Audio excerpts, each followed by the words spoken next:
recent Christchurch fires. We're at the Valley of Peace Cricket Club in the Hoonhay Valley. For those who knows Christchurch, Cashmere Hills are behind us one way and the hills over Jackaroa in the other way.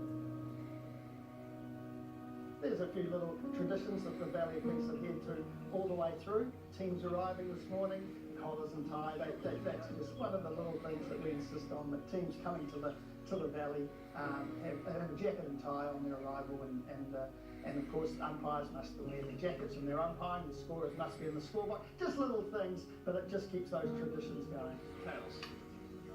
Tails it is. It's a tail. Yeah, right. We'll have a bob. You'll have a bob. Alright, best of luck. Have a good game. 3 weeks ago when the fire hit the Hoonhay Valley, we came very close to being burnt out. There was a lot of carnage, and we feel sorry for those people. It's a pretty close-knit community in the valley. We discovered that, to our amazement, the club had survived pretty much intact, the ground. Well, as you can see, it's not a very big ground, so consequently 4s are 2s and 6s are 4s. So no 6s hit at the Valley of Peace, and that's the scoring system we use. We signal like that, but it goes in the scorebook as a 4 if it is actually single to 6. So I've been part of Team Boon for 20 years now. This season was 96-97. We're named after Dave Boon, who's obviously Australian, which doesn't sort of go without uniform as such, but because back in the day when we were a wee bit younger, appreciated his cricket and probably more appreciated his drinking, so hence the name. I'm the captain for the day, so the role is to help organise the team and in preparation for the day, and of course on the day is to try and marshal these blokes into having a friendly game, but certainly a game that's competitive. The club itself was known as the Christchurch Cinemas Cricket Club from about 1928, I think, to put a date on it. Harry Waters, who was the club owner, he owned all the cinemas in town. Of course, his workers had to work on a Saturday, which didn't allow them to play cricket or sport, so he was a cricket fanatic, and so he leased this land so his workers could play cricket on a Sunday afternoon. Then in 1955 it became the Valley of Peace Cricket Club.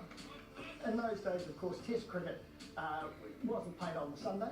A lot of the touring teams, you know, and there's photos in the pavilion of MCC teams and Australian teams touring here, and on their rest day, those who weren't playing in the Test would come out and play, or the whole team would come out, but those who would either play for the Valley of Peace cricket team or maybe the opposition, so give them a bit of cricket on their day off.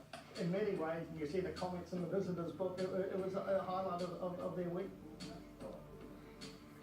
Scott's he's a genuine sportsman. He's represented Canterbury at rugby, of course, and was very competitive when he was playing cricket. So, but he's very deeply entrenched in the club and loves to see it thrive and enjoys the game of cricket. And being president, he takes quite a lot on his shoulders on a weekly basis. It's his role to turn up and meet and greet and do some speeches and help run the day's proceedings. So, but a lovely guy. He even goes and looks for lost balls.